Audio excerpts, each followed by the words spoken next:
नमस्कार दोस्तों। आज मैं आपके लिए एक कहानी लेके आई हूँ। कहानी का शीर्षक है ईमानदार मजदूर बालक। किसी अमीर घर में एक दिन साफ सफाई करने के लिए एक मजदूर लड़के को बुलाया गया। लड़का साफ सफाई करने लगा। वह जिस कमरे का धुआं उतार रहा था, जाले साफ कर रहा था, उसमें तरह तरह की सुंदर चीज़ें सजाई गई थी। उन्हें देखने में उसे बड़ा ही आनंद आ रहा था। उस समय वह अकेला ही था। प्रत्येक चीज़ को उठा उठा कर देखने लगा। इतने में उसे एक बड़ी ही सुंदर हीरे मोतियों से जड़ी हुई सोने की घड़ी दिखाई दी। वह घड़ी को हाथ में उठाकर देखने लगा। घड़ी की सुंदरता पर उसका मन लुभा गया। उसने कहा, काश ऐसी घड़ी मेरे पास में भी होती। उसके मन में पाप आ गया। उसने घड़ी चुराने का मन बना लिया, परंतु दूसरे ही क्षण वह घबराकर जोर से चिल्ला उठा, मेरे मन में ये कितना बड़ा पाप आ गया है। यदि मैं चोरी करके पकड़ा जाऊंगा तो मेरी कितनी दुर्दशा होगी। सरकार मुझे सजा देगी। जेल में जाकर पत्थर फोड़ने पड़ेंगे और कोहलों में भी जुतना पड़ेगा। ईमान तो गया ही, फिर कौन मेरा विश्वास करेगा। अपने घर में मुझे कोई घुसने नहीं देगा। यदि मनुष्य के हाथ से मैं ना पकड़ा गया तो क्या हुआ, ईश्वर के हाथ से तो कभी नहीं छूट सकता। माँ बार बार कहा करती है कि हम ईश्वर को नहीं देखते, पर ईश्वर हमको सदा देखता है। उससे छुपाकर हम कोई काम कर नहीं सकते। वह घने अंधेरे में भी हमें देख लेता है। यहाँ तक कि मन के अंदर की बात भी वह अच्छी प्रकार से जानता है। यूँ कहते कहते लड़के का चेहरा उतर गया।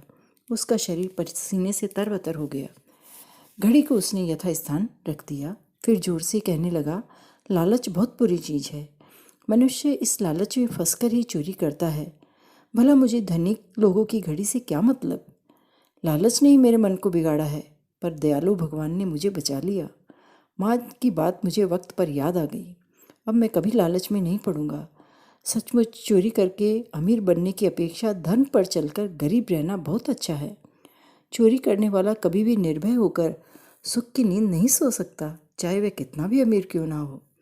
अरे, चोरी का मन होने का फल ये है कि मुझे इतना दुख हो रहा है, और कहीं मैं चोरी कर लेता तो पता नहीं मुझे कितना भयानक कष्ट उठाना और दुख झेलना पड़ता।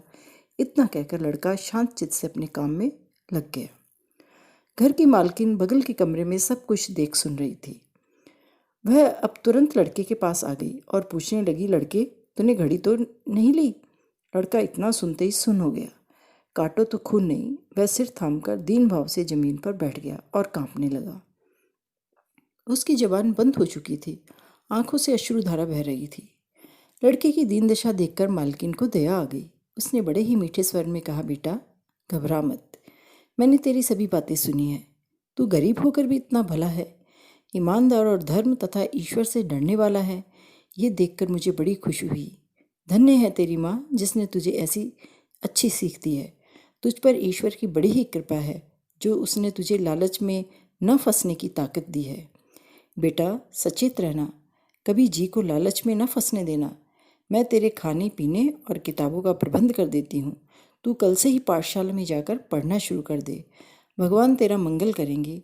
इतना कहकर मालकिन ने उसे अपने हाथों से उठाकर हृदय से लगा लिया और अपने आंचल से उसके आंसू पोंछ दिए।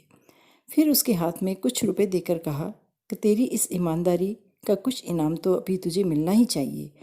और मालकिन ने सबसे बड़ा अच्छा काम, कितना अच्छा काम किया कि उसने वो घड़ी जो थी वो उस बालक को सौंप दी कि इस घड़ी को तुम रखो। तुम्हारी इस घड़ी के लिए ही इच्छा बनी थी, इसे तुम रख सकते हो। वह बहुत ही प्रसन्नचित्त हुआ। मालकिन के स्नेह भरे शब्दों से लड़के का हृदय खुशी से मारे उछल पड़ा।